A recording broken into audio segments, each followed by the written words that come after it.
Hello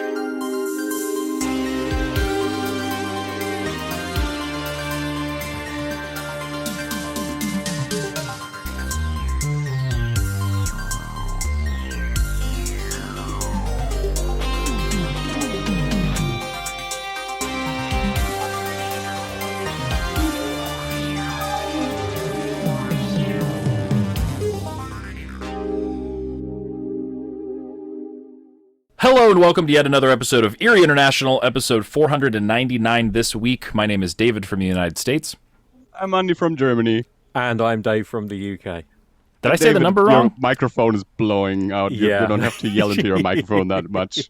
Oh, shit, sorry. Good morning, Vietnam. I wasn't looking at the levels when I said it. Dave, do me a little favor in the edit and help me out there, please. I'll try. Okay. Or just bleep it out like I swore a bunch or something and let people figure it out.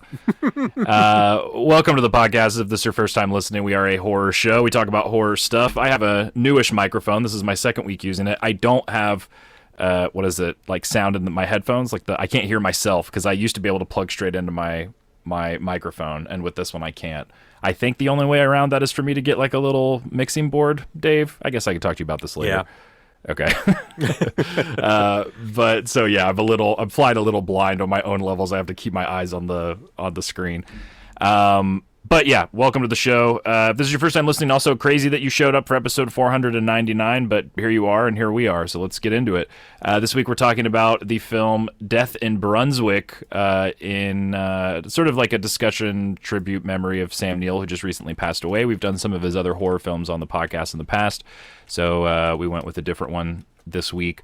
Before we get to that, though, just basic information at the top of the show. If you want to follow us over on social media, Instagram's typically your best bet. We're on some of the other ones as well, but we update Instagram most regularly, and you can follow us on there, see what upcoming episodes are going to be about, etc. And what is that? Eerie International on all of those places. You can also send us longer form thoughts if you'd like over at eerieinternational@gmail.com. Make sure you let us know if you don't want us to read anything in that on air. Otherwise, that's what the email address is typically for. And then, all the normal places where you can subscribe to podcasts, download, rate, review, all that jazz. Feel free to find us wherever you found us again next week for our 500th episode, which we probably won't announce yet what we're doing, but we will soon. So give us a follow over on Instagram for more on that as it happens. Before we get into our main topic this week, though, let's get into what we got into this past week. I believe we have one person with one thing, one person with two things, and one person with three things. So I guess let's start lowest to highest. Dave, kick us off. Not lowest to highest, you know what I mean, numerically. In ascending order. Sure. In ascending order, yeah. So the one thing that I am bringing to the table this week is a documentary that was suggested to me several times on YouTube. And eventually I was just like, all right, let's have a look and see what this is, because to me it looked like it scratched a couple of itches. First of all, John Heeder's in it. And second of all, the thumbnail looked like some kind of miniature that would be appropriate for Dungeons and Dragons. So I clicked on it. The name of the documentary is The Grim and the Dark. It is a documentary which, as I said before, stars John Heeder, and the director for it was Daniel Lohman. And essentially, this is a documentary. The subtitle was something along the lines of Finding John Blanche.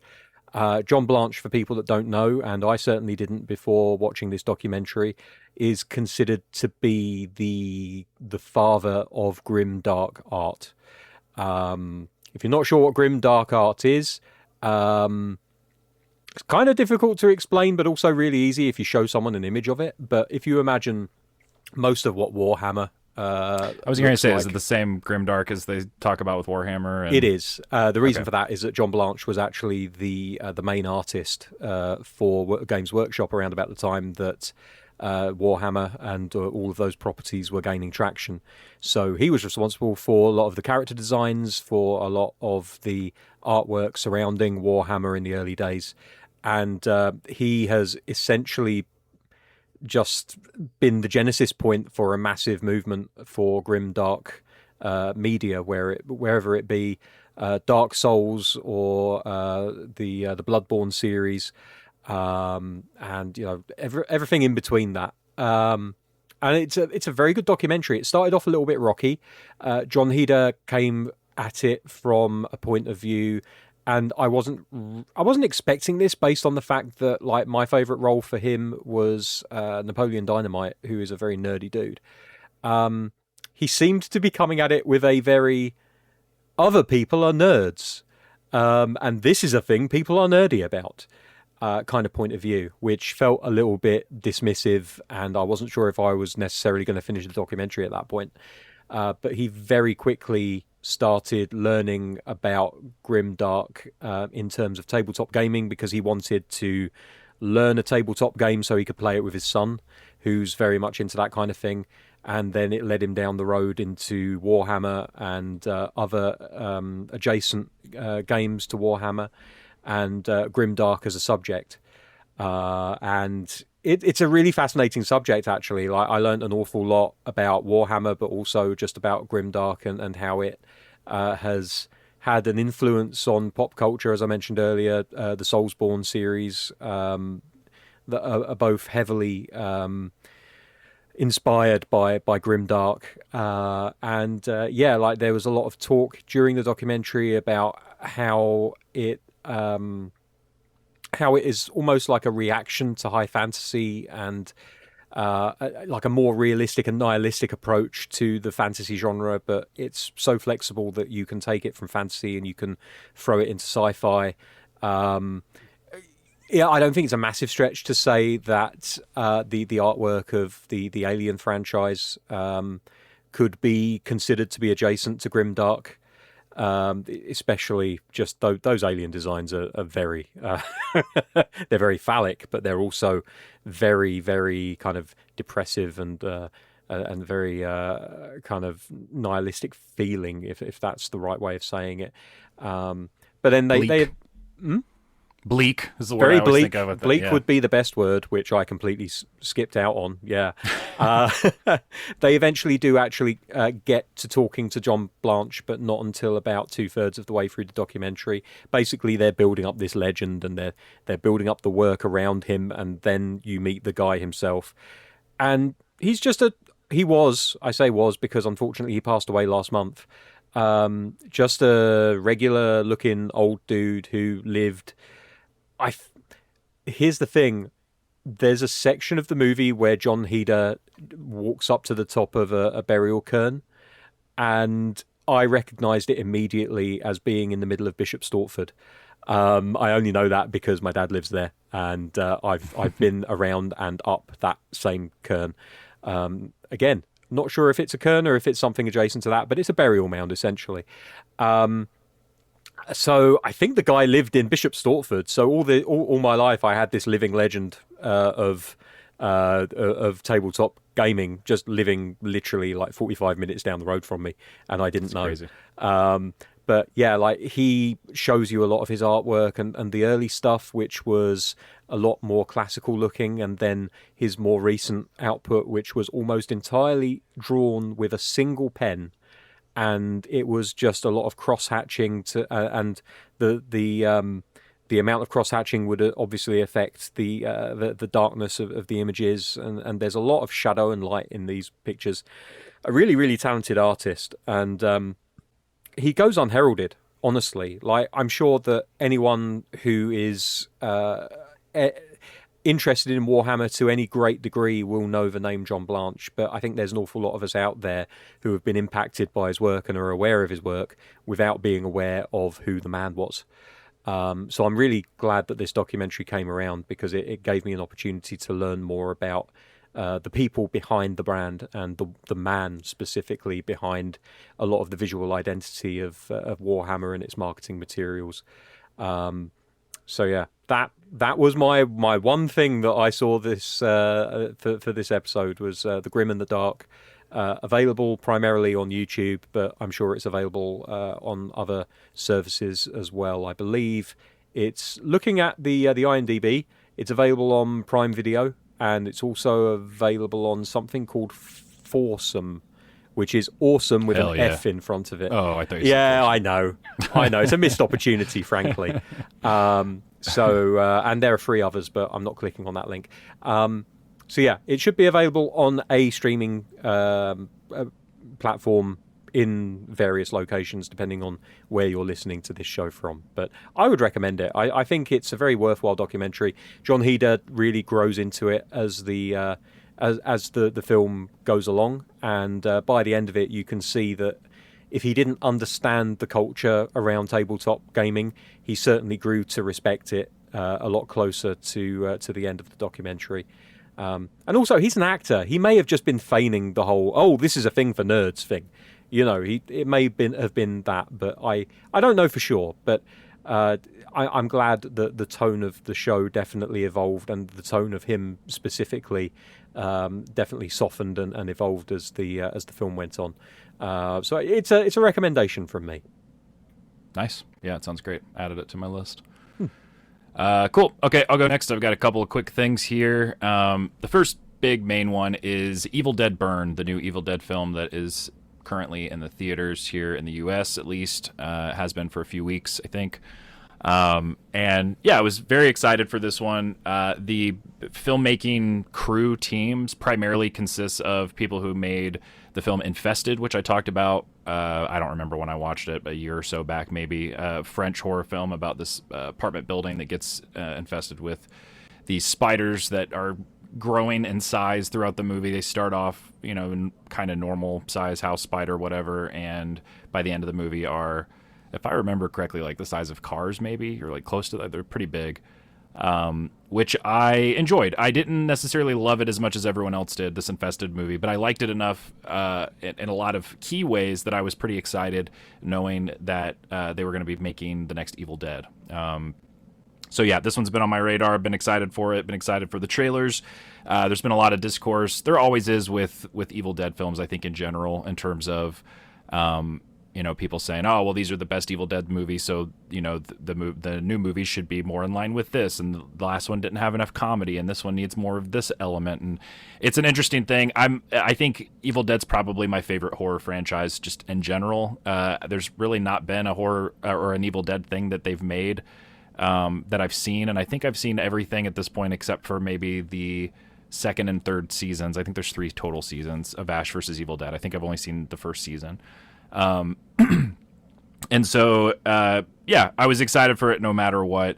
But I also kind of just knew, no matter what people are saying, reacting to it, who knows how I'll feel about it, because everybody's kind of, it's not exactly like Star Wars, but it's similar in the sense that everyone's got their take on what the Evil Dead franchise should be. And especially right now with these 2 new films, the next one, the third of the new era coming out next year, it's definitely been more of a sort of, not experiment, but Sam Raimi and Rob Tappert, like getting people to, like, finding new filmmakers that are coming up that have an interesting style. They've seen them do a film. Let's have you do your Evil Dead movie. So all that to say, Evil Dead Burn is definitely one that I think makes sense as divisive because it's pretty different than the other ones in some key ways. I saw a lot of people throwing around the French New Extremism label with this one, but I don't think just because it's very specifically in a stylistic sense, not just because it's a French filmmaking team, but I keep saying team because I don't have the director pulled up in front of me, and I probably won't be able to pronounce his fucking name anyway. Let me find it. Come on, Letterboxd. Sebastian Vanacek. I'm not sure. I'm probably mispronouncing it, and I apologize. But yeah, it's definitely, it does feel like a French New Extremism film for sure, both in terms of its setting, the style, the characters, the way the storytelling goes.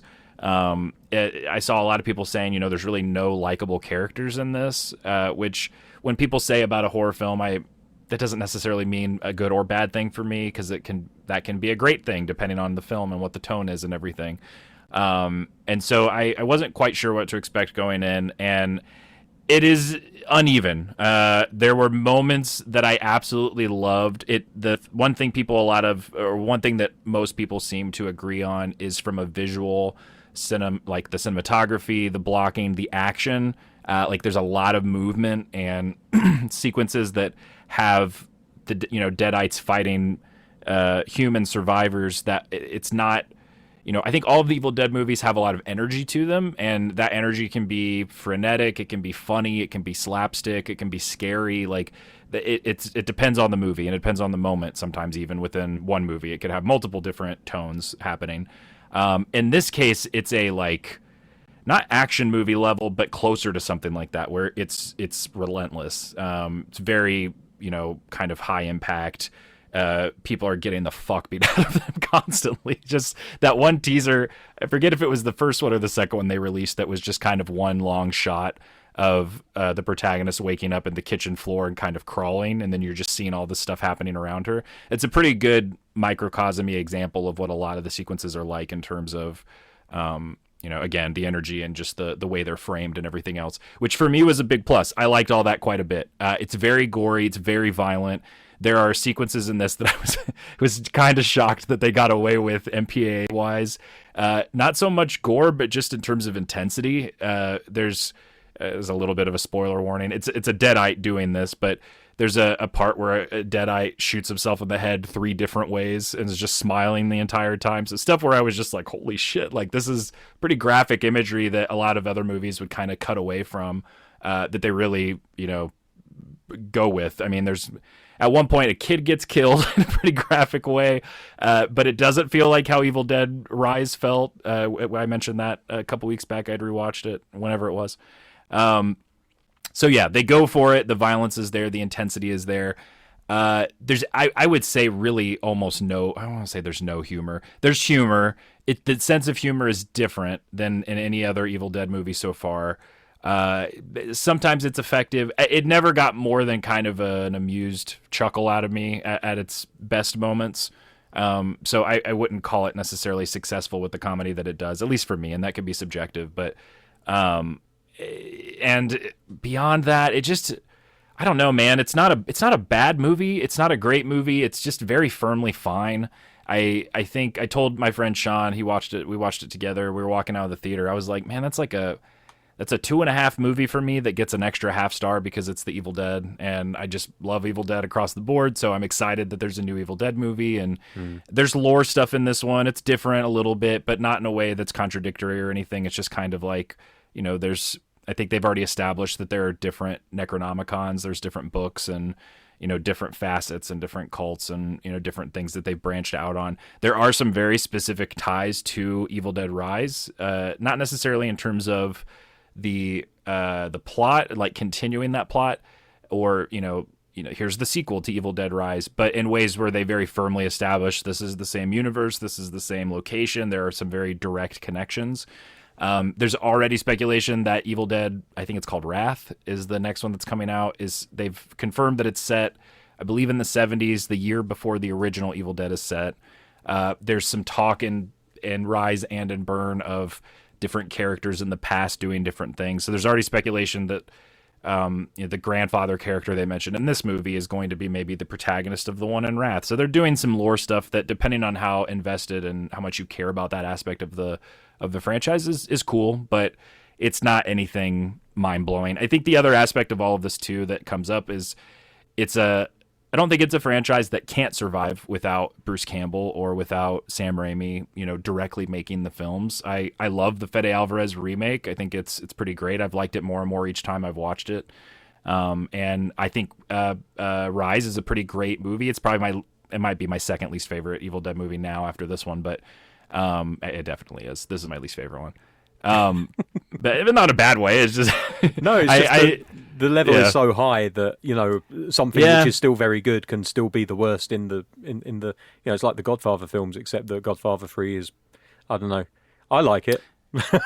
Right. I mean, it's not that it's bad. It's just right, like you said. And then some people's favorite Evil Dead movie is Army of Darkness, and I love Army of Darkness, but it is wildly different than the original Evil Dead, which is my favorite Evil Dead movie. So it just is your mileage may vary with, again, this entire thing and what you want out of it. So I enjoyed it, but again, it would be like a horror movie. I would kind of be like, oh, okay, yeah, it had some cool moments in it, and walk away from and forget within a couple days.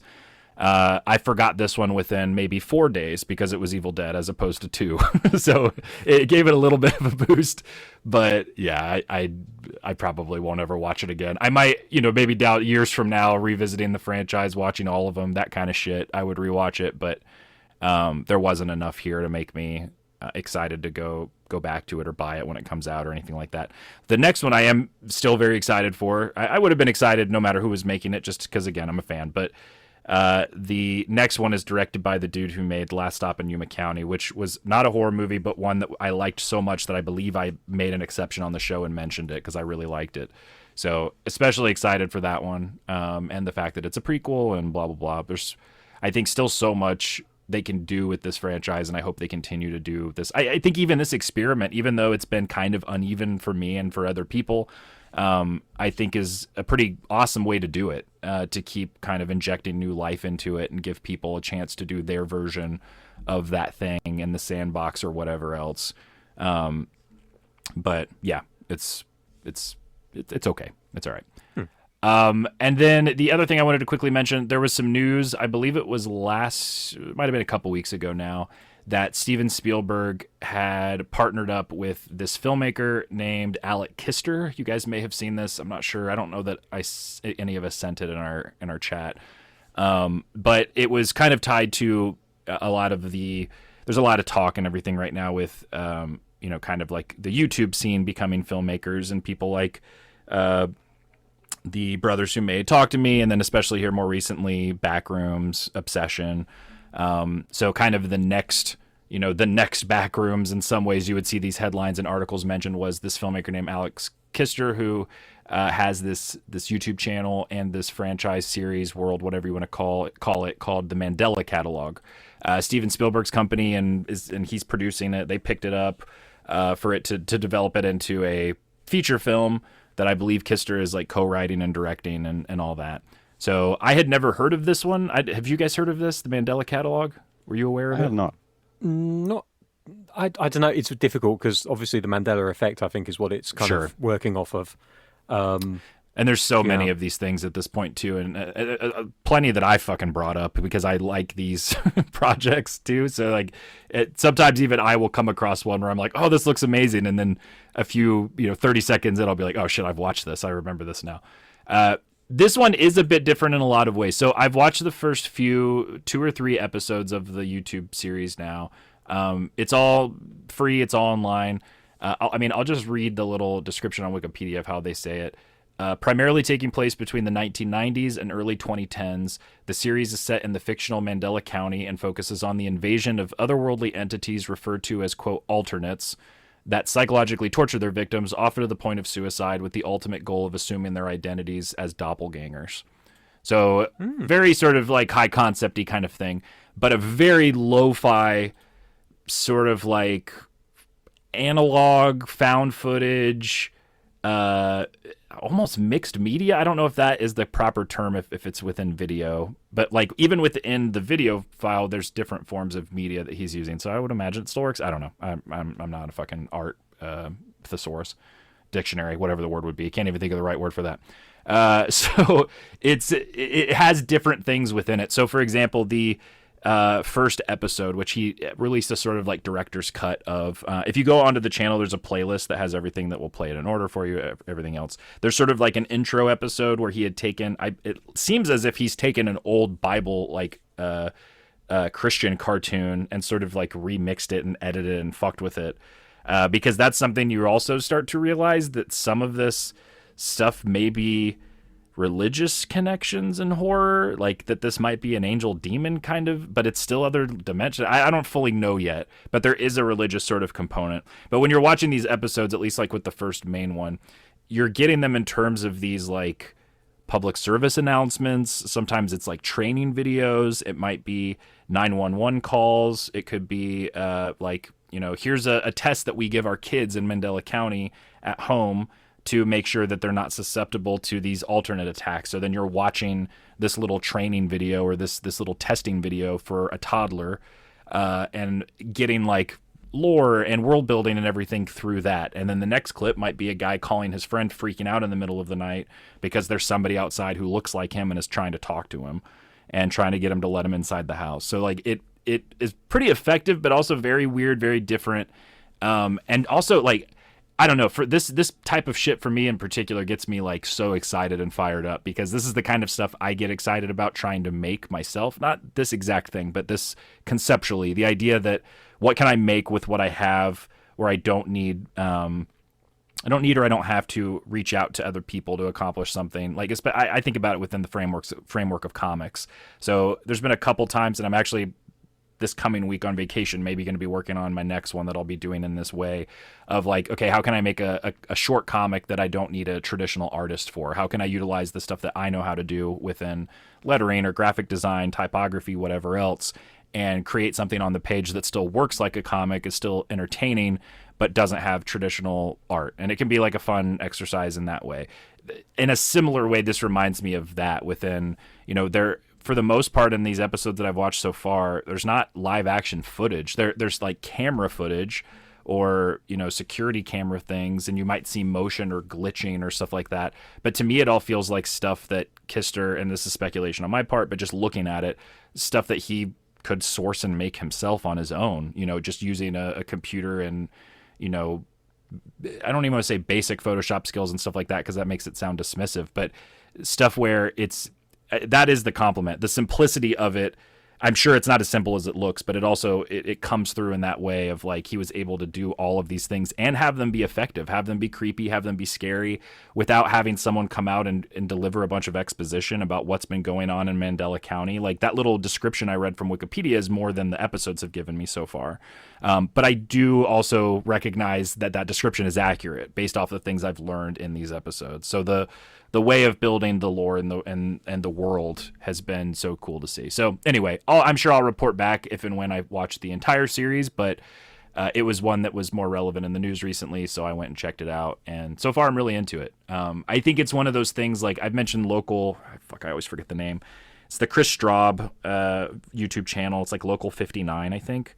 I've mentioned that one on the show before. If you're into that sort of analog horror, it's kind of in the same realm as stuff like Backrooms or creepypasta-y sort of things, but in this particular case, it makes a lot of sense that so far from what I've seen that he was approached to do a feature, because it's definitely not just like a creepypasta short story that somebody's reading or something like that. Like it's working with those mediums and utilizing sound design and video and graphics and everything else. So anyway, wanted to mention that one too, because I've had fun with it so far. Mandela Catalog.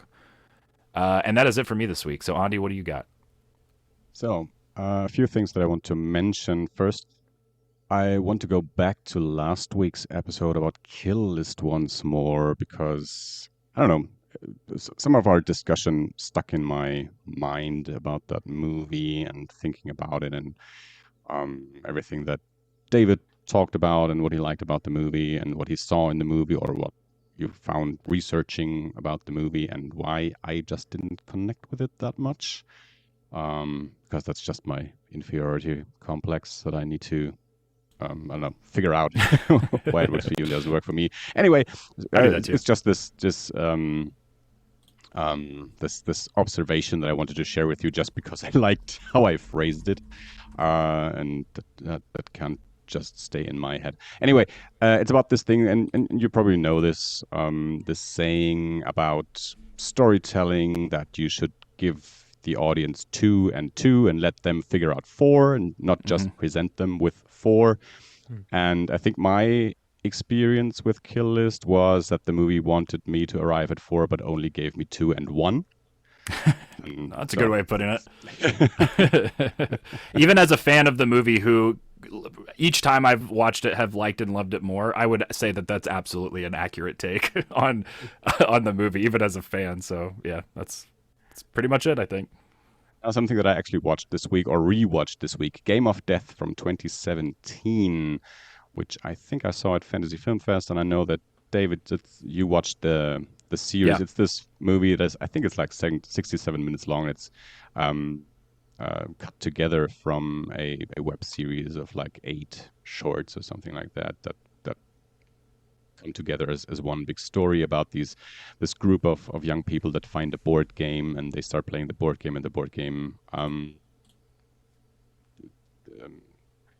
demands people dying. So either the players kill someone, or one of the players gets killed by the game, and things get out of hand. And it's, as I said, it's a very quick movie, just over an hour, but it's a lot of fun. It's very gory, and I think it's a great watch. Apart from us, I've never heard anyone talk about this movie, so Me I don't neither. know if people have seen it or not. But yeah, rewatching it, I remembered really liking it back then, and rewatching it, it's still a lot of fun. Another thing I watched was Jaws at 50, the definitive inside story, a documentary about Jaws that came out last year for the 50th anniversary of the US release of the movie. And I think it's available in the US on Hulu and on Disney Plus in other regions. I found it on YouTube. It might be the original, the actual National Geographic channel. Maybe it's a fake channel that just posts National Geographic stuff, because they were involved in the production of the documentary as well. So I'm not entirely sure if I saw an official thing or if it was just a YouTube upload by some channel, but it looked legit. And yeah, it's a very, very interesting documentary. I'm not an expert on Jaws. I've seen the movie a couple of times, even saw it at a cinema when they did a 4K re-release. Obviously, of course, I very much like the movie, but it's not a movie that I've seen, I don't know, dozens of times, and that I grew up with and have memories dating back to my younger years. But so to me, the documentary was definitely very interesting. They have lots of people talking about the movie, people that were involved in the making of the movie, or even the book. I think it was Peter Benchley's widow that they had in documentary. Then a bunch of directors. Steven Soderbergh is in it, George Lucas, J.J. Abrams, Cameron Crowe, and Robert Zemeckis that talk about the movie. Spielberg obviously is in it as well. And so if you haven't seen it, if you're interested in Jaws, I think it's a very well-made documentary, and it's about 90 minutes or so. So should be available somewhere for you. And the last thing that I want to mention, I just want to acknowledge that Kaylee Hottle died this week. Kaylee Hottle, a name that probably before the news broke, none of us really knew her name, but she was Gia in the latest two Godzilla Kong movies that Adam Wingard made. She was the girl that I was able to speak to Kong via sign language. She was an actor that actually came from a family with hearing disability, and she was only in these two movies, and I think one other thing or so. She was only 18 or 19, died in a car accident, and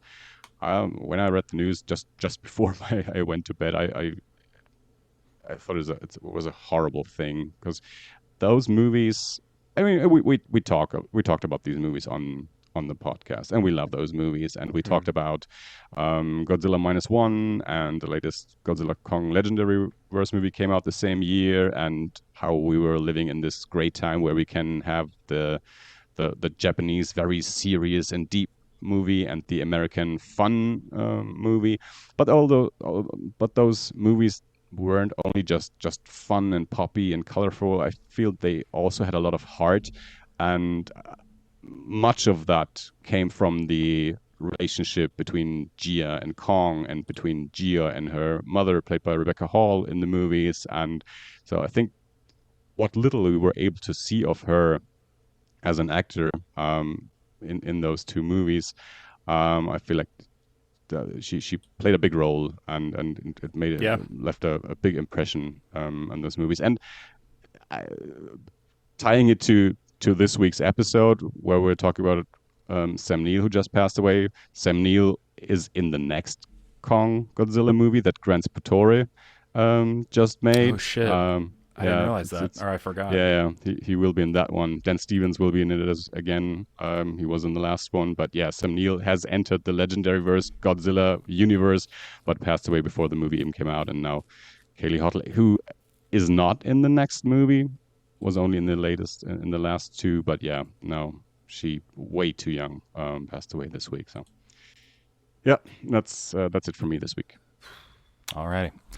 Okay, well, yeah, with that Sam Neill reference, good catch there, Andi. Let's talk about our film this week, Death in Brunswick. As we mentioned before, yeah, Sam Neill unfortunately passed away on July 13th of this year. We have done episodes on, I know at least In the Mouth of Madness, Possession.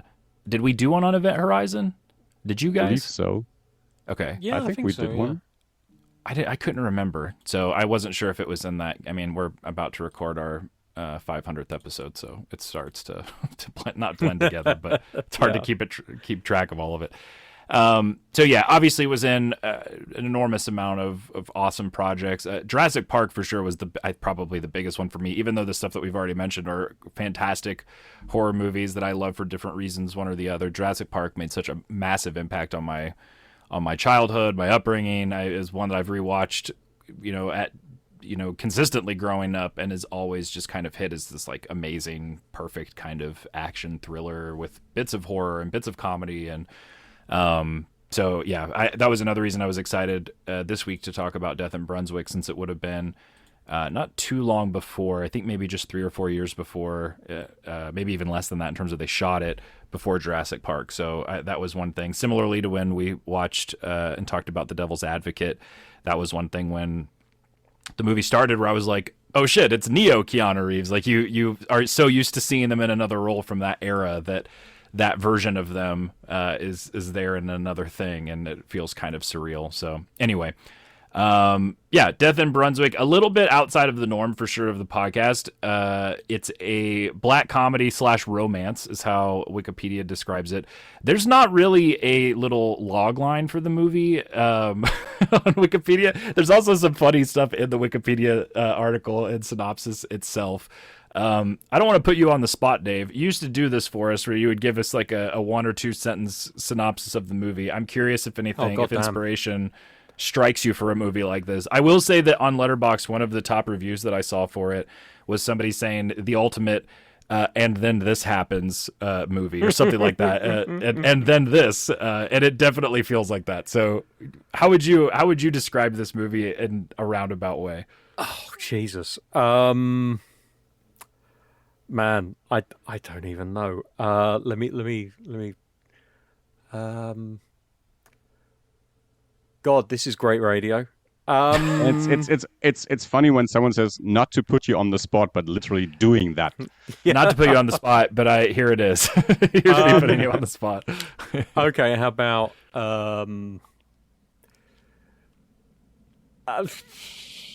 age gap romance bad?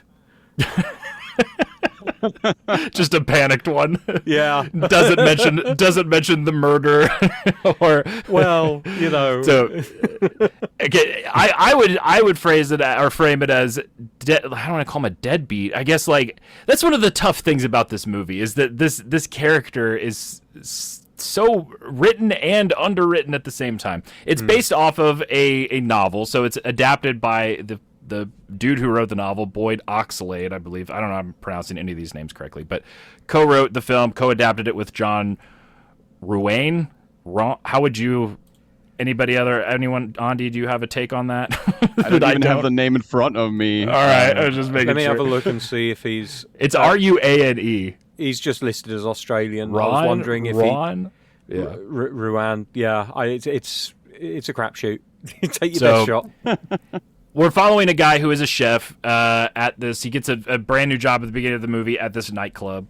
And there's just so many questions immediately. There's just so many things about this movie that are so bizarre and weird. But he gets a job at this restaurant. I mean, I think in most places where I've seen it described, like on Plex, I saw it described this way, or like when looking it up on Just Watch and stuff like that, where it was like a down on his luck chef. Strikes up a new romance with a bartender at his new job while dealing with accidentally killing his coworker. Like it's very sort of like not whimsical, but like screwball comedy kind of like wacky hijinks, and that's not wrong. But this is I think it's like hour 50. It's almost 2 hours long movie, and that accidental killing happens like an hour in. So that's not like the setup of the movie necessarily. There's all these other little aspects of it. Some of them I found to be confusing. Other ones I found to be endearing. It's all over the place. Like, I'm sure we'll all have takes on it. But there's, sort of like subplots and added world building with his friend and his friend's family, and then his mom being there, and then the inner sort of workings and drama of the nightclub owners, and some Turkish dudes that are I don't know if they were related to any organization or just specifically like family or friends of the guy. Maybe I missed it. It is very much a then this thing kind of happens movie. But maybe Turkish gangs were a thing in Australia in around 1990 that people just knew about and we didn't. I don't know. Yeah, he's a bit of a slacker. He lives in this rundown house. His mom shows up and wants to stay with him for a week, and she's not very happy with how he's living his life. She calls everything common. Oh, she's a bit common. So his mom is a little bit uppity. He falls in love with this bartender. That's where the age gap thing comes into play that Dave mentioned. He's 34, she's 19. And then there's these gangster gangs that he kind of gets in the middle of and accidentally kills his coworker. They have to get rid of the body. Yeah, I know that there is issues between the Greek and Turkish communities as far as Cyprus is concerned. What was about to mention? I think Cyprus is mentioned. I think Soph says her dad is from Cyprus, I believe. She says she's born in Australia, but I think she's like first generation Greek Australian. Yeah, and there's so many aspects of that too. Like we talked about this, I think last week about Sam Neill himself being Australian, correct? But New Zealander, born in Northern Ireland, moved to New Zealand as a child. So he's an adopted credited Australian, as a New Zealand actor. Yeah. But I think at the time, New Zealand just didn't have a movie industry. So I think he shows up in a lot of Australian movies. I know that Junk Food Cinema did a tribute episode. They talked about the movie Dead Calm, starring him, Sam Neill, and Nicole Kidman and Billy Zane. I don't know if Billy Zane is Australian, but also I think he's British, actually. Yeah, okay. Never looked him up, to be honest. I'm doing it now. So yeah, this is the one out on the boat, I think. Sam Neill just he's exactly. American. Yeah, that thriller on a boat. Okay. Inspired by a horrific real story that I didn't know about. You need to look into it. But talk about Dead Calm, not our episode. Sure. But yeah, I think just Sam Neill being from New Zealand started out probably mostly in Australian movies because they made movies in New Zealand. I mean, Peter Jackson made movies in New Zealand, but that's it. He was the New Zealand film industry. And then she even mentions in this one about like he doesn't have an accent, like there's also talk of that within it. I also didn't realize. I obviously saw the title and I assumed. I have no way of knowing if Brunswick is I guess I have some way of knowing, but I didn't know if Brunswick was a real place. Apparently it is, and was filmed in Brunswick. So like that, I think plays a role in it too. That was one thing I saw. Some of the different reviewers. I only follow one person that's logged it, probably the same as you, Andy, I'm guessing. Alexi Toliopoulos. Yep. Of course. So I saw his review, and then I looked up some others. Actually, open up my Photos app. There was one that I took a screenshot of because I enjoyed the review so much. This person named Justin gave it 3.5 stars, and his review says, quote, "You know that this is an Australian movie because there's a cinema scene where Sam Neill and his date go to see the Marsupials, Howling 3, and the theater is just full of children, and it's normal."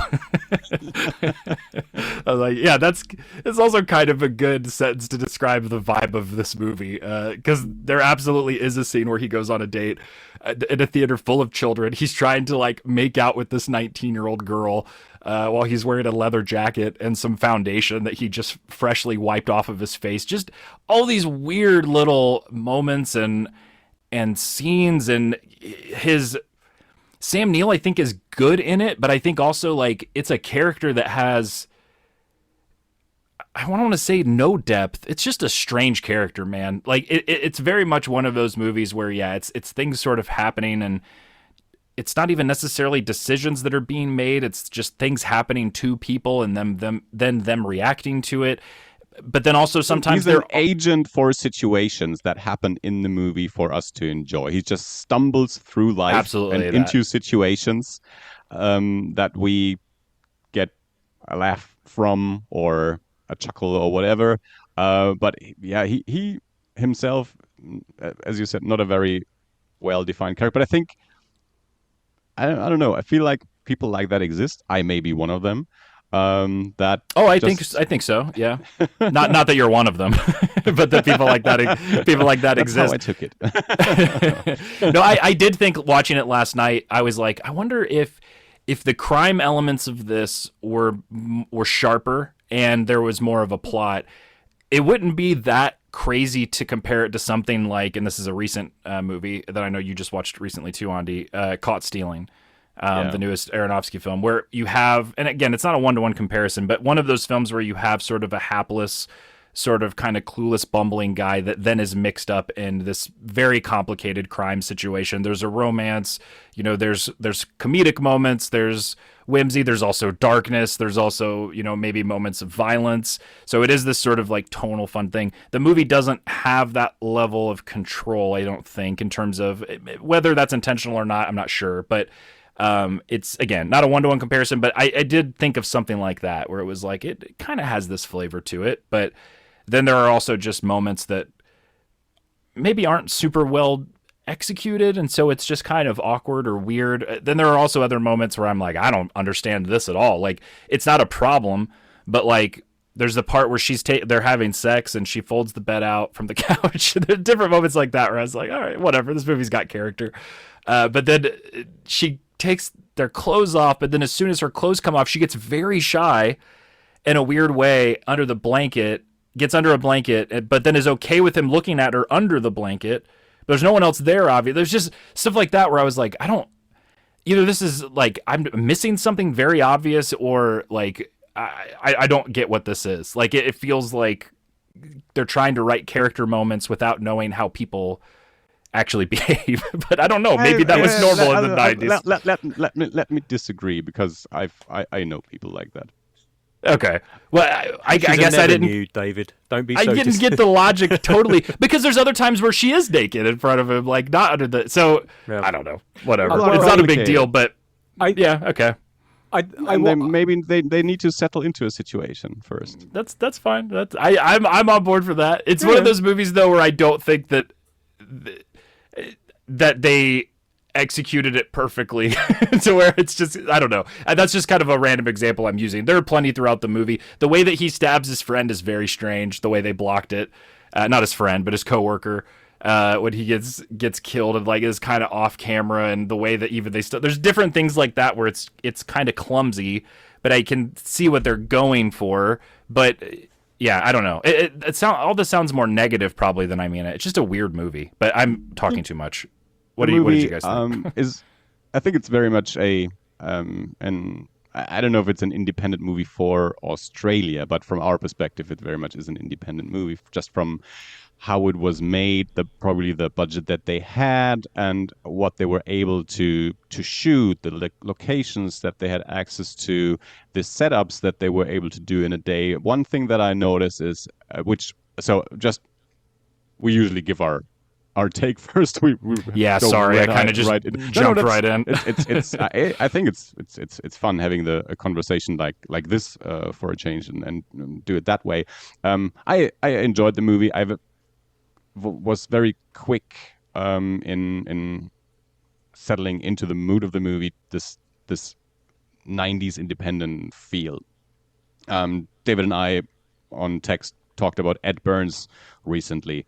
Not that this is like an Ed Burns movie, you compare it to Caught Stealing, but that feel of a guy made a movie in the 90s. Because he was able to. He had a camera and a few friends and 3 rooms, and wrote a script with witty dialogue, and was able to make a movie.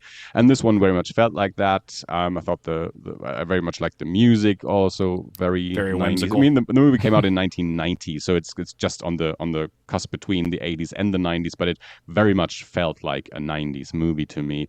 Another movie from the late 90s that I love, Better Than Chocolate. It's a Canadian movie. I thought of that one, very different when it comes to the story, but just this feel of 90s independent. What I found very refreshing watching that movie was the editing style. It's very slow in the editing. Um, Not very fast paced, not many cuts within a scene. And I think that could be a style decision, but it could also just be we're not able to shoot that many setups for each scene so that we have the material to cut to. And I like that pace of the movie and the whole, I don't know, atmosphere, the location, the light. Maybe that's Australia, the Australian sun. I mean, I thought it had very funny moments in the beginning when he gets into the shower and he has to Yeah. literally set the boiler on fire so that he gets warm water.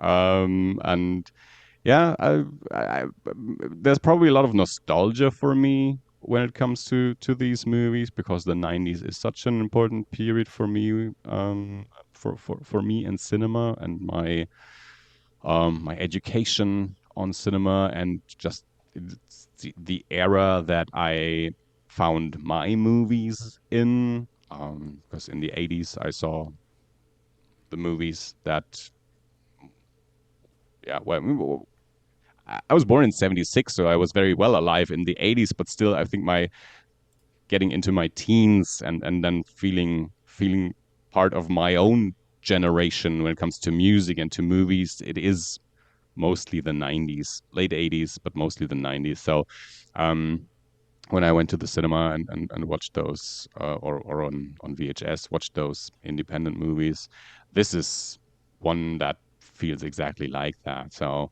I also think it's not a movie that had a like a made a huge impact. It's not like I didn't have the chaser moment with this movie where I was like blown away by it. But still, I was never bored. And I just I don't know. I think I was just along for the ride. I enjoyed Sam Neill in it, and the music and the style of filmmaking. So it's probably not like a forgotten gem that everyone has to seek out. But still, I think if you're interested in early Sam Neill or in younger Sam Neill and in Australian cinema, I think it's a good watch that is not it's not wasted time. Dave, why don't you take over because I've talked too much? Yeah. Okay. First of all, made a mistake. Billy Zane, not British. He just does a really good British accent. He's actually American. I like the film a lot, actually. I think Sam Neill has got this particular style of acting in him where he's a little bit more wild-eyed and a little more unpredictable. He feels more like a wild card kind of character. And he's played that in a few movies. There are sections of In the Mouth of Madness where he plays it very much like that. There are a choice few scenes, but not many, where he does that in Event Horizon as well. But for the most part, he's either playing straight-laced Sam Neill from Jurassic Park, or he's playing absolutely off his face and out of the cage Sam Neill.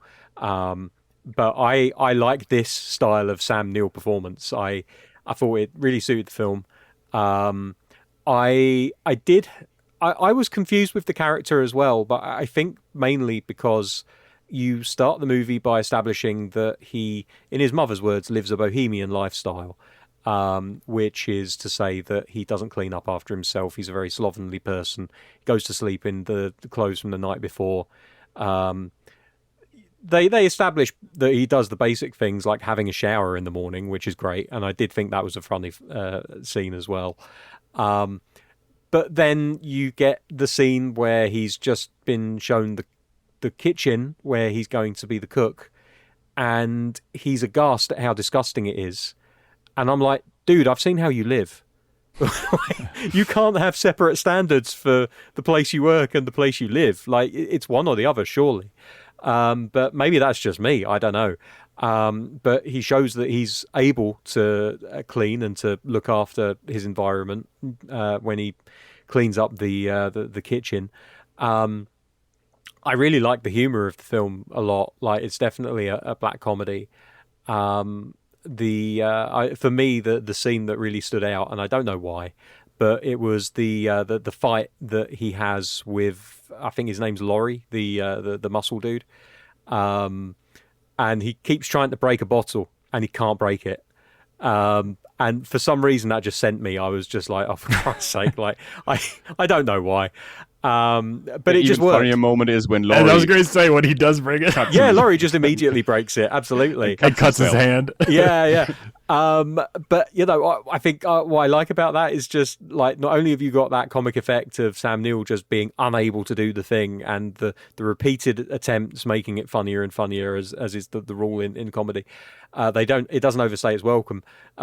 But then you get that dose of realism where Laurie just smashes it, and as you've said, like he cuts himself, and it reinforces. Oh wait, hang on, no, this is a dangerous situation. It pulls its punches in some places. Like, Laurie gets his head cut off, and we find out in a newspaper article. And some of that is going to be to do with budget, and some of it potentially is to do with rating. I don't know exactly what rating it got when it originally came out in Australia and around the world. I do know that it had a 15 certificate when it was on DVD, because I can see the DVD cover in the Wikipedia article. A lot of research I've put in this week. But I thought that overall it was a really solid film. I thought the acting didn't let it down at all. I thought the script did exactly the job it needed to do. It reminded me a lot of was it Brain Damage? Brain Dead. I think it's Brain Dead. Yes. Oh, Christ. I mean, I googled it earlier and I got the name right, but apparently I just can't do it when it matters. With the domineering mother and the kind of like Arrested Development son who wants to get on with his life but can't for whatever reasons. I thought it was filmed quite nicely as well. I thought there was some decent cinematography in there. Apparently it won an award for the music, for the film score, and I'm not surprised by that, because I thought it was a really good film score. It's one of those ones that actually stood out to me, which, as everyone that's listened to this show for a while knows, that's few and far between for me. Basically, this and Masters of the Universe this year have been the two films that have stood out for me score-wise. I wish I was joking, but I'm not. Like, for whatever reason, Masters of the Universe, absolutely banger soundtrack. But yeah, I think it's a really good example of 90s, and as Andy said, I don't know if I should call it indie, but by the standards of a lot of cinema, even back then, budget-wise, it kind of fits more into kind of the indie kind of slacker comedy movement, even though I agree, David, I'm not sure whether or not I would call him a slacker. I think there's enough of the character which, the quote-unquote bohemian way of life that he leads, you can kind of see how maybe he would fit into the slacker pigeonhole.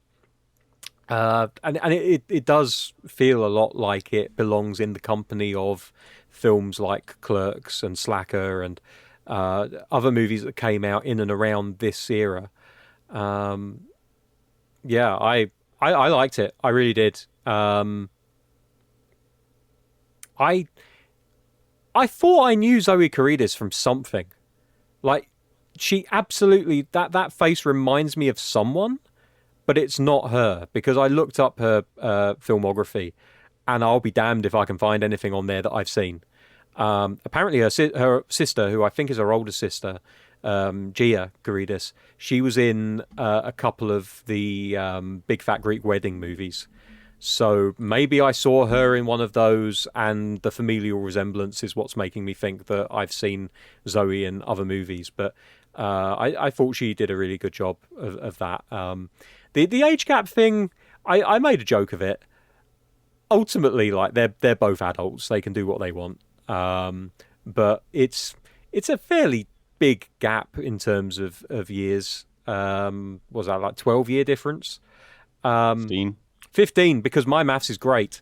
Thank you, Andy. It's one of those where, like, it comes and goes. It doesn't really play a huge part in the movie outside of when he goes to his friend Dave's house and there's the joke of how old is she, and like he throws 3 darts and he doesn't actually tell her her age until the third dart is thrown, and it's the only one he gets on the board. And I like that. I don't know if that's intentional, but when he's asked the first 2 times, and it's almost like, and here's a comparison that will never have been made in the history of talking about death in Brunswick, but I'm going to make it right now, and it's overblown and it really doesn't fit, but I'm going to say it anyway. In the Bible, there's a moment where one of the disciples, and I don't know my Bible well enough to know who it was. I think it may have been Michael. I don't know, but he's told, "You will deny me 3 times before the cockerel crows." And here we are with Carl throwing darts, and he's asked 3 times, "How old is she? How old is she?" It doesn't quite fit, because I'm just realising he actually does say how old she is on the third ask. So it doesn't fit entirely, but fuck it. It got a laugh out of you guys, so I'm winning. But yeah, like the first 2 darts, he completely misses the board. And I like the fact that it's almost like his brain is so distracted by the fact that he's trying to work around that question that his hand-to-eye coordination is completely shot and he just misses the board entirely. And then when he finally comes clean and he says how old she is, he finally manages to hit the board. It's a ridiculous thing to bring up and analyse, but I've done it anyway. And I did like that. It kind of stood out to me for some reason. I think that's probably why it is. But it was made on a really quite small budget, like $2.2 million. And I have looked where I can to find out if that's 2.2 US or 2.2 Australian, because that makes a huge difference, believe me. And I can't find it anywhere. I'm assuming that it's probably American, because most things seem to be, where it comes to box office, it seems that most things are measured in American dollars. So we'll assume that it was 2.2 American dollars, 2.2 American dollars, which is roughly 2.2 million Australian, funnily enough.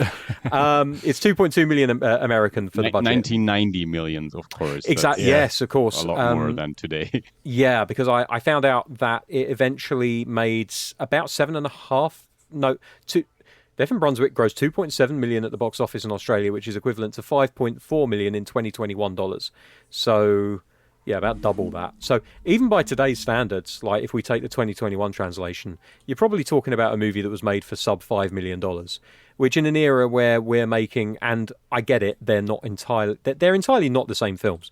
But when you see The Odyssey, which was made for around $250 million, and years before that, when Titanic was one of the first movies, if not the first, to have a budget of over 100 million, you can see how these budgets scale. And by the way, I saw The Odyssey in this last week. I don't know why I didn't mention that, but great movie. Completely agree with the horror aspects of that movie, showing that no one should absolutely do a horror movie in the future. And if he doesn't, I'm absolutely happy with what he did. I'll talk about it more next week because, reasons.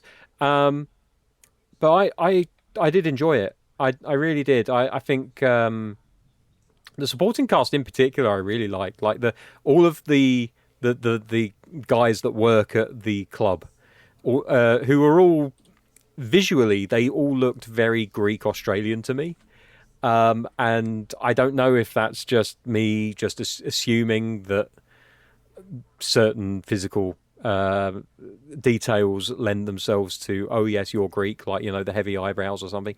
But I don't know. I got Greek Australian vibes from most of the guys in the club. The one I didn't get those vibes from was Laurie, who is also part of one of my other favourite parts of the film, when Dave tells Carl to go, and Carl's like, but my jacket, and he says, leave it, and then he sucker punches Laurie like a little cow.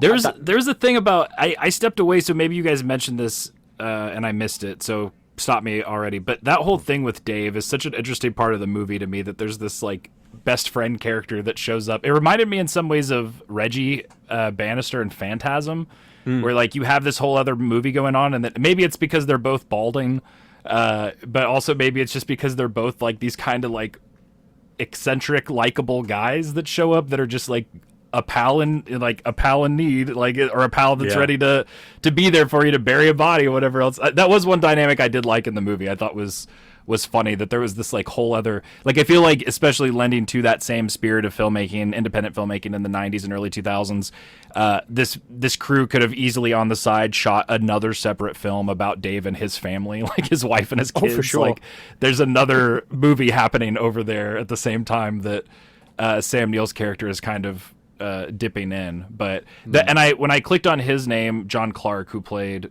Dave, he was someone I was not familiar with, but based off of a Wikipedia article, appears to have been like a pretty big name, it seems. Like, had a bigger career in Australia, specifically with Australian Broadcasting Company. And like, I almost got like, I don't know if this could be a way off base comparison, but like Steve Coogan, doesn't he also do sort of stuff like that, where it's like a character that's like satirical and kind of connected within broadcasting circles and stuff. Alan Partridge, Yeah, right. Like, it seemed like it's in a similar vein to that, which, again, I'm going off of a Wikipedia article, so I can't fully understand the context, but I could at least tell, like, oh, okay, this is probably not exactly the same thing, but it makes me think about, like, when I see clips of Stephen Colbert on Strangers with Candy, where it's like, oh, it's this person that we know of for this other thing, but back in the day, before they became this, on this level, they were in these, like, weird, eccentric indie things or whatever.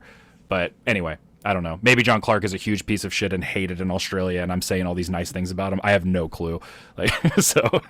Well, look, I'm on his Wikipedia article right now, and there is no section for controversy. So, legal or that's normally allegations. It's pretty. Yeah. Hopefully, that's the case then. Yeah, I mean, I love that character. Like, his introduction as well. Like, he felt like that kind of typical Australian mate that you always wanted to have, who's just like, yeah, go on, we're going to crack open a couple of beers and have a laugh, and I'm going to sit here in my vest with my hairy arms and upper body.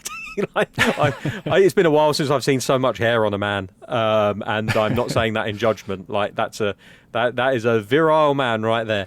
I did, probably the scene I laughed at the most in the movie was the stuff in the graveyard. I mean, that to me is where it felt most like a black comedy. Like, a lot of the other moments, there were moments that we've mentioned that I think work, but maybe some of the other moments in the film that other black comedies would have leaned into a little bit more, where it was whether like the moments of violence or whatever else, they didn't really hit as hard. But I felt like this was a scene where they leaned into it. Even the Wikipedia article I found, that was one of the things that made me laugh in the synopsis, when it gets to that part talking about them burying that body. It just kind of goes off the like omniscient narration, and it says Carl calls his friend Dave a gravedigger, and they bury Mustafa. This leads to one of the most famous scenes in the film. Like, it says that in the synopsis of the plot. Dave's idea that they bury the body of the open grave of a woman whose husband will be buried above her the following day.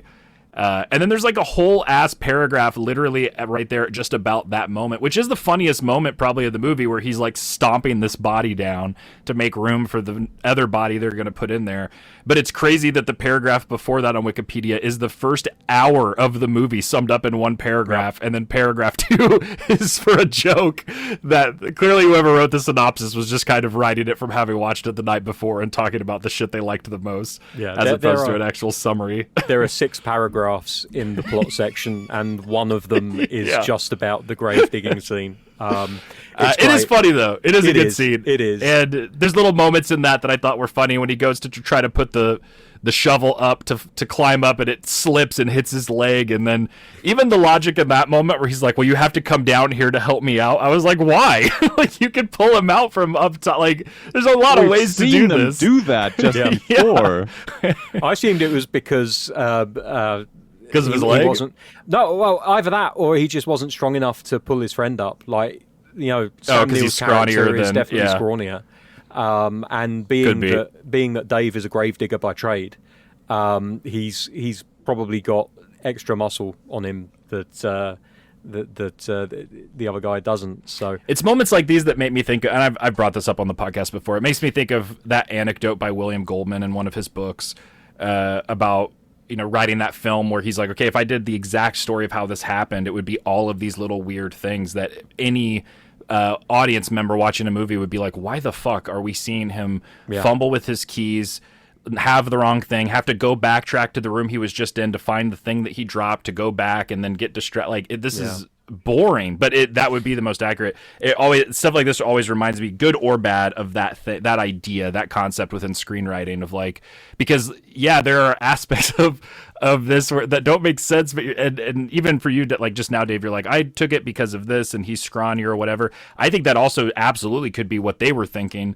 but I also think that most screenwriters would be like, get out of the fucking hole. Like, this is not a sticking point for any audience member at all. Like, everyone's just ready for the next thing to happen. So the movie has a lot of moments like that, which, like I said at the top of the segment, like at times are kind of confusing, or maybe not frustrating, because I didn't have a bad time watching the movie at all.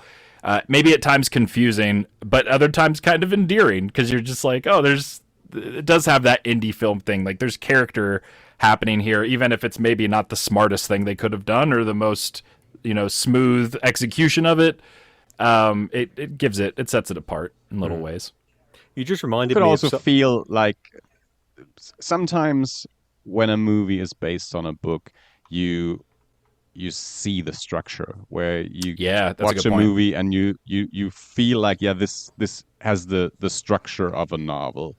And with this movie, and I don't know the book at all, but I could imagine the book that is just made up of these little vignettes that has these small chapters that describe like funny moments or weird instances in someone's life, and maybe the book doesn't necessarily have the big through line, just a loose connection between these smaller chapters. Again, the book could be something completely different, but I just from watching the movie, I could imagine the book as maybe such a collection of chapters in this guy's life. That absolutely feels that way to me. Like, again, not having read the book, but the fact that the book's author is a co-credit on the screenplay. But then also that exact thing I've seen, and you've seen obviously happen so many times, where like that sequence of him lighting the shower, the author could have made a meal out of that in the book, of like the comedy of it and everything else, to where when you read the book, it is a very funny, depressing, dark, dry, however you want to frame it and write it, moment that when adapting the screenplay, there would be that sort of instant like, well, we have to have the shower. That's like one of the funniest or best parts in this like sequence. Like, there's so much, I was losing it over this thing. And most screenwriters, the temptation I think there is to be like, well, we have to put it in. People are expecting it, wanting it, or whatever. Whereas I think the more rare example are with screenwriters who are like, the medium's different. We don't need that here necessarily. It's not going to play the same way. But yeah, I think even in Caught Stealing, which was a movie that I liked, and I liked the book a lot too, there are little moments like that sometimes where I'm like, I don't know how much texture this is giving the movie as much as it's just like, this is in the book, so we're going to put it in the movie too. But I like that. I think it adds to it's the not texture. Bad. No, absolutely. Like, I know you guys aren't saying differently. You can see the seams, I think, sometimes. Yeah, but it adds to the point. Texture of the film, and also it just gives you that little feeling of realism and something different from a lot of movies that you see that are made that have got a little bit more spit and polish on them. Sometimes I wonder if some movies are a little bit too polished up, like they need a little bit more reality thrown into them. You reminded me of a joke that somebody made about 24 once, and I just wanted to talk about I took this joke and I took it to its logical extreme, which was the joke was, you never see Jack Bauer going to the toilet during 24, right? So like 24-hour period where he's never been to the toilet. Now bear in mind there are 9 seasons of 24, right?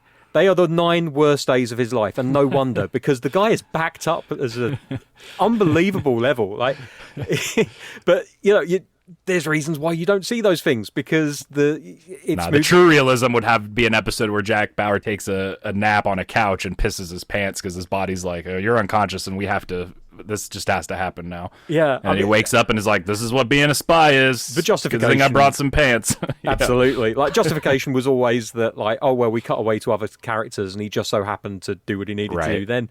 But like, that's when they're sleeping. Yeah, but it just reminded me of it. It's like, or it's season 1 when one of the characters got knocked out and we kept cutting back to them for like 3 or 4 episodes until they finally woke up, and it's like, what are we doing here?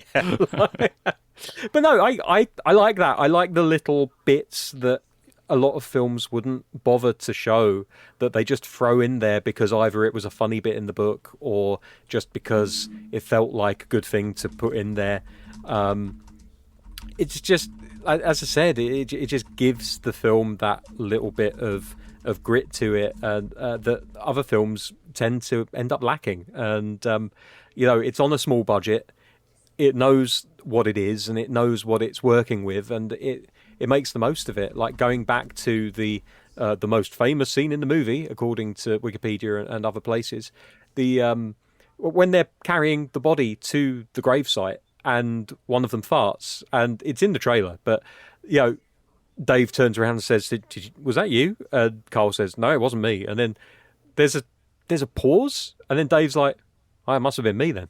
It's like, well, of course it must have been fucking you. Like, I mean, I also the body. The body, yeah, that's the joke I thought they were going for, and then they swerve away from it. Yeah. But like either way, like the joke works either way, because either that is Dave with a very kind of like dry sense of humor, being a gravedigger, dealing with bodies all the time.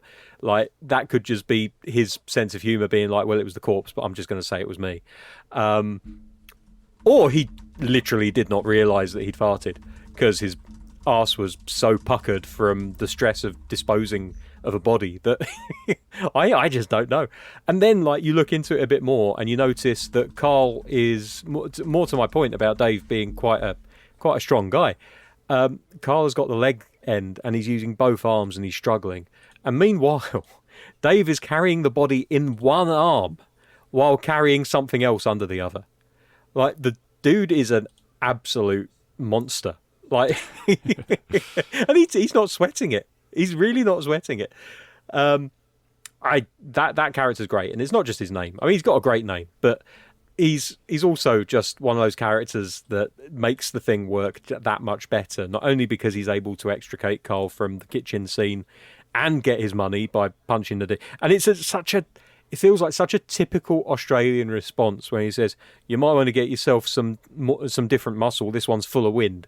Like, just absolutely fantastic line, which I've got no doubt, like, if Laurie was a real person, he would be seething about that and thinking about it for so long. And probably everyone would be laughing at him and taking jabs at him every now and then for it. Just, like, there's something about the Australian sense of humour which no one else quite can... no one else can quite get it. We understand it, we find it funny, but we can't replicate it.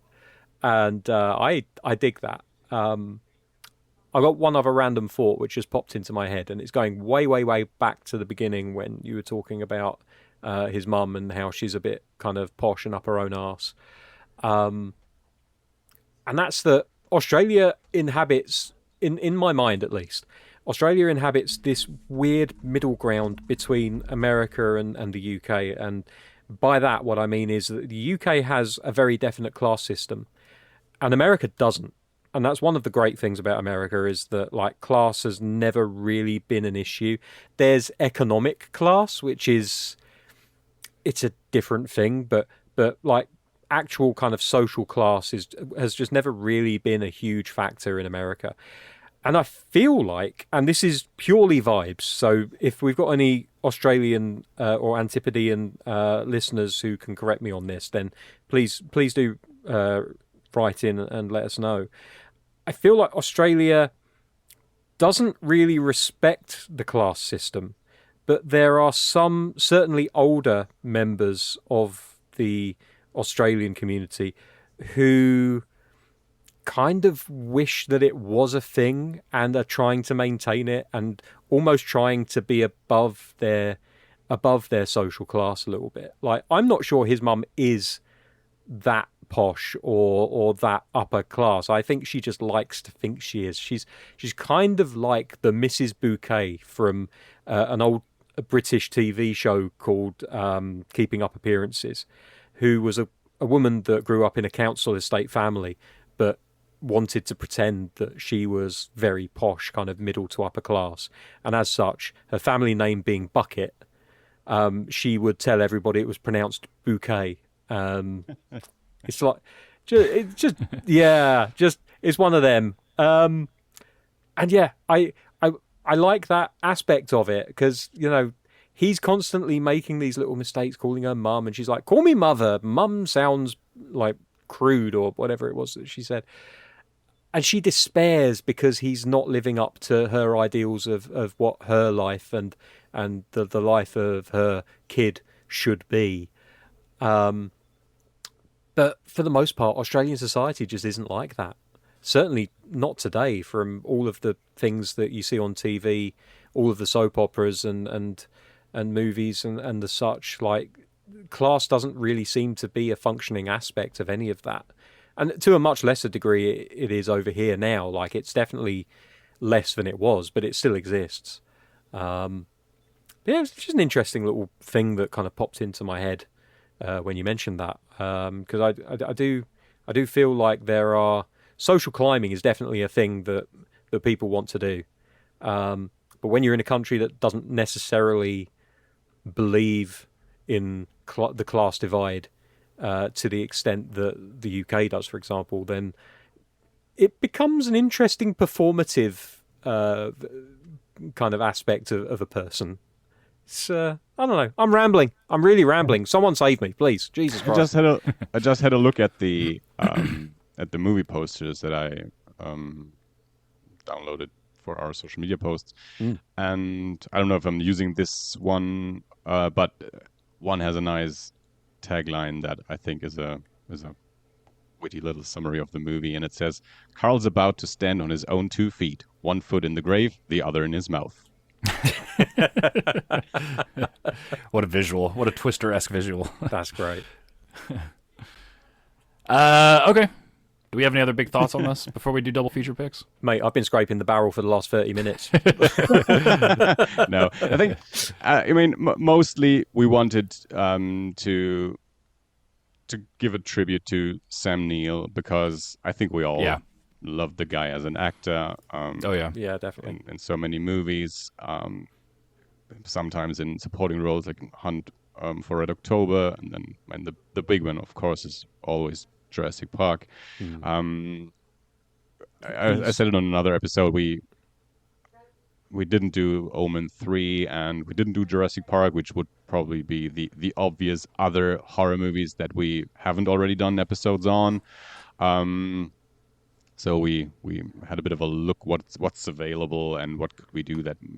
I mean, this isn't necessarily a horror movie, but it is a black comedy. That scene in the grave, we see a proper skeleton and a corpse. So getting its face stomped. I was very happy when I saw them go to the cinema to watch a horror movie. There's a horror connection. There we are. It also the vibe and the tone of it fits other movies we've done on the podcast for sure too. Yeah. So I think like something like Housebound, for example, another New Zealand movie. Which is a horror comedy, but it's very heavy on the comedy and not so much on the horror. So I think we just wanted to pick a movie that we hadn't seen yet that seemed like it could be a nice tribute and maybe introduce some people to a movie that they probably haven't heard of either yet. And I was also just interested in seeing Sam Neill in a movie from the region where he started his career in, from New Zealand, Australia, before we really got to know him with Jurassic Park. I mean, we probably had seen him in other things in supporting roles, but Jurassic Park, probably the big international breakthrough role for him. He came back to do these new movies. He was in Jurassic Park 3 and then one of the Jurassic World movies, I believe. The last one. Yeah, the most recent one. Because Goldblum was in the second one for a bit, I think, already, but Sam Neill only came back for the third one. So he was in 3 Jurassic movies, I guess. And I mean, it was always just fun seeing him, and I thought it was pretty sad when I read the news that he had passed away, and only in his 70s, so not really that old. And I've only just been discovering his work on Peaky Blinders. I started watching that a little while ago. Not horror, but still, he's a massive, massive part of the first 2 seasons.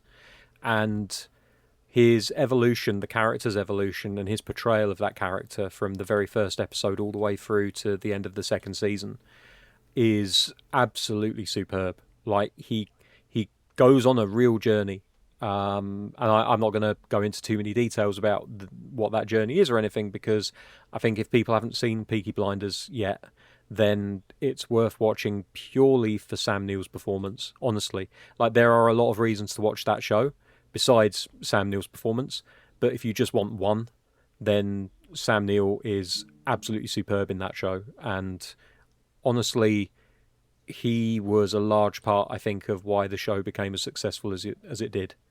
But yeah, it's a really sad loss, and you know, like 70 odd years old is really, in today's day and age, it's too young to be losing somebody. I mean, we talked about the actress from those few Godzilla movies at the beginning of the show, and there's something particularly tragic about losing people in car crashes, regardless of how old they are, because it's an external factor. It had nothing to do with their health or anything. But yeah, when that news came across about Sam Neill, I think we all collectively really our heads were hanging a lot lower that day.